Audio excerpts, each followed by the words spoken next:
Welcome to Lecture 12. In Lecture 11, last lecture, we finished off by looking at the flow of a Bingham fluid in a Couette geometry. When we started that analysis, what we saw was that the potential for 4 different flow scenarios existed. We looked at the first of those flow scenarios where we assumed that the flow was yielded everywhere in the Couette gap. What we're going to do in the first part of this lecture is examine the remaining 3. We're going to have a look at a flow scenario that corresponds to the material yielding at the outer wall of the Couette. We're going to look at a flow scenario which corresponds to yield somewhere in the gap of the Couette, and very neatly we're going to find that it's essentially a special case of yield at the outer cylinder.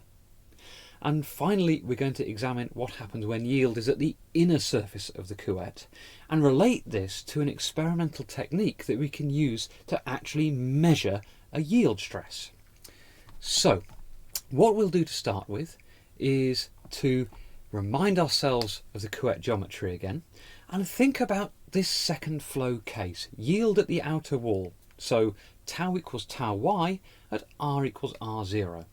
So there on the board is our by now familiar side view and plan view of our Couette cell. And if we're having yield at the outer wall, this corresponds to that minimum torque criterion that we discussed in the last part of last lecture. Gamma minimum torque, is going to be 2 pi L r tau y.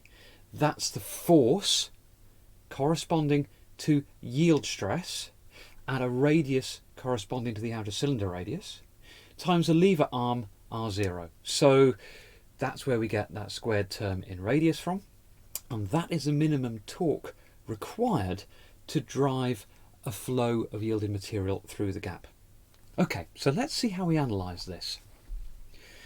Last lecture we derived a general expression for the flow direction velocity in the gap, the tangential velocity v theta.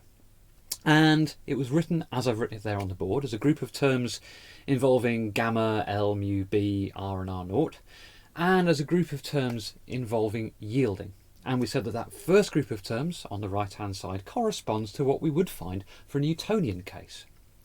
So let's examine closely gamma, which is why I've coloured it in blue, and relate that now to the flow regime we're looking at, which is the minimum torque criterion. So we're going to substitute the minimum torque into gamma, and that's where we arrive at this expression from. Now let's tidy up and cancel a few terms out, and what we find is that my tangential velocity v theta is an expression involving the outer cylinder radius r0, tau y my yield stress, mu b my Bingham viscosity, and then a group of terms that simply involve either r0 or r. So there we have case 2.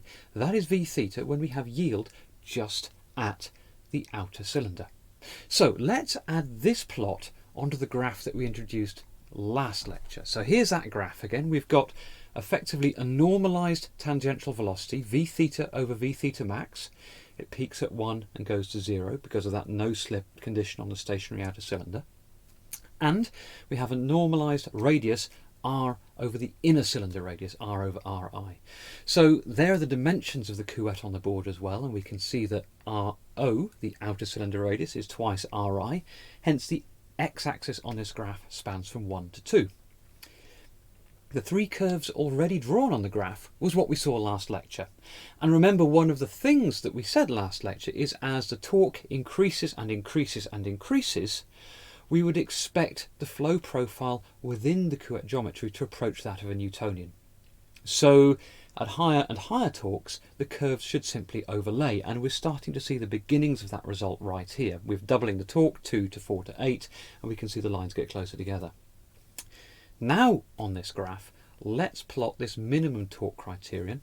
Let's plot what's happening when we've got yield just at that outer cylinder radius. So there in green is that condition, and we can see that actually there's a marked difference in the velocity profile compared to those where you have fully yielded flow. So let's have a look at case 3. What happens when the fluid yields within the gap? There on the board is a schematic diagram of this scenario. So in light blue is the unyielded region, in yellow is the yielded region. The white outer circle depicts the location of the outer cylinder, and the inner cylinder is there in grey. Now if we think about this unyielded region is simply presenting itself as an outer cylinder of a smaller radius. There's no flow in this region. It might as well be a stationary wall.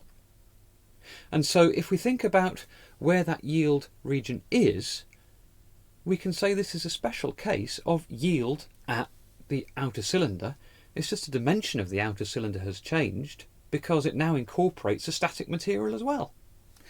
So, using that principle, we can say, well, this result is identical to the case we've just looked at, case 2.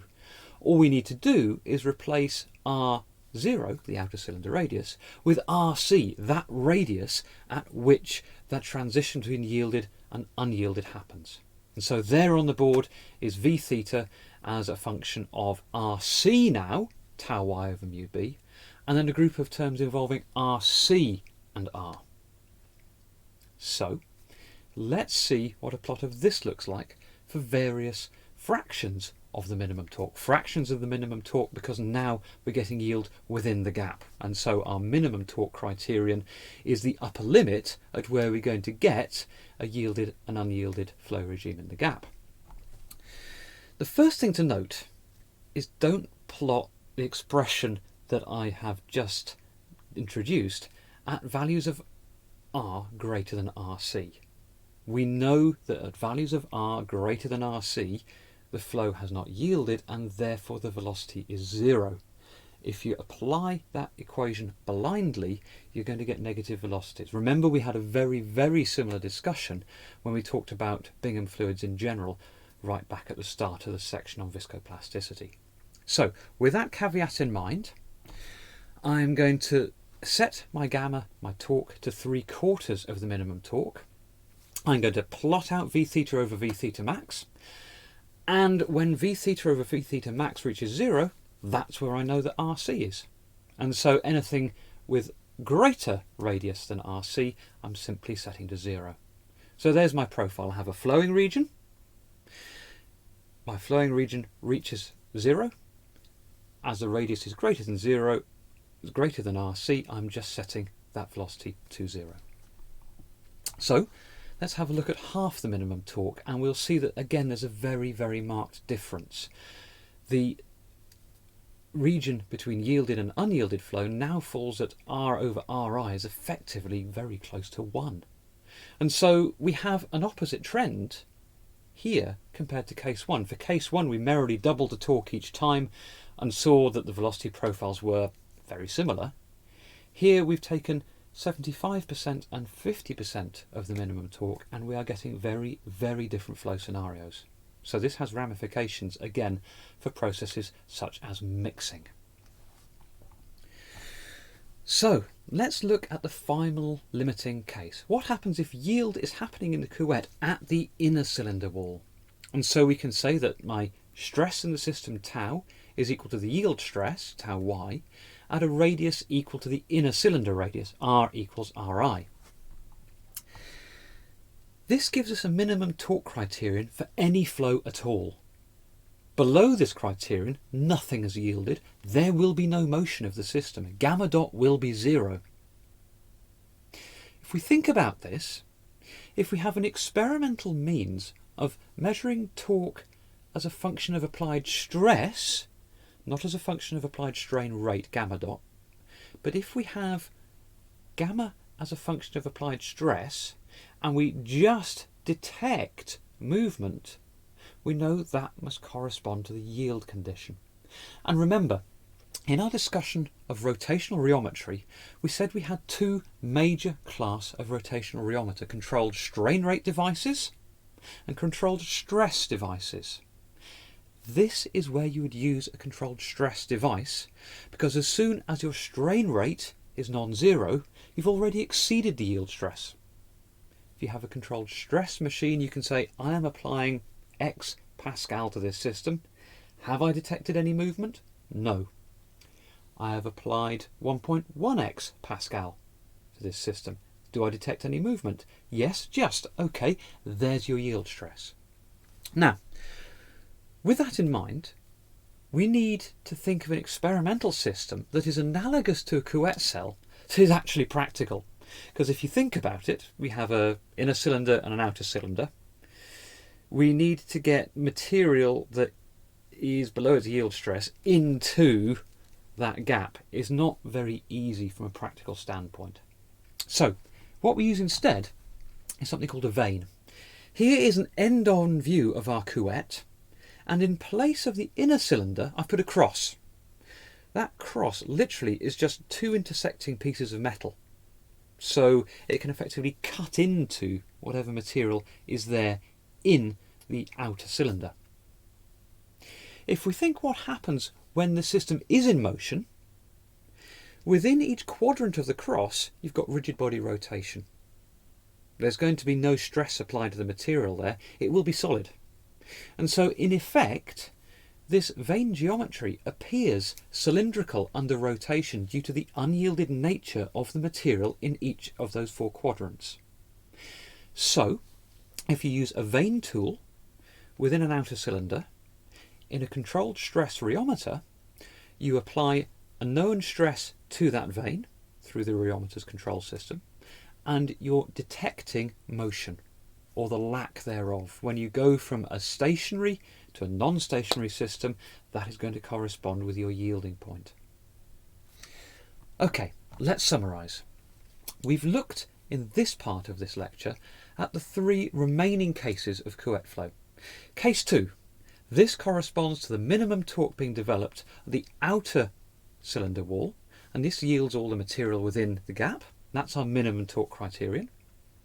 Case 3 we saw is when we've got yield somewhere in the gap, and our logic there was this is essentially a special case of case 2, because if the yield is occurring within the gap, to the observer it just looks like the outer cylinder is at a smaller radius, because everything beyond, all the material beyond that yielding radius is stationary. Case 4 is when we've got the material yielding at the surface of the inner cylinder. And we said this is a valuable thing to recognise, because if we can think of an experiment that is analogous to this, it allows us to measure the yield stress of a fluid within a controlled stress rotational rheometer. And we saw that if we use a vane tool in a controlled stress rheometer, we can indeed think of an experimental protocol that would allow us to measure the yield point of a viscoplastic material.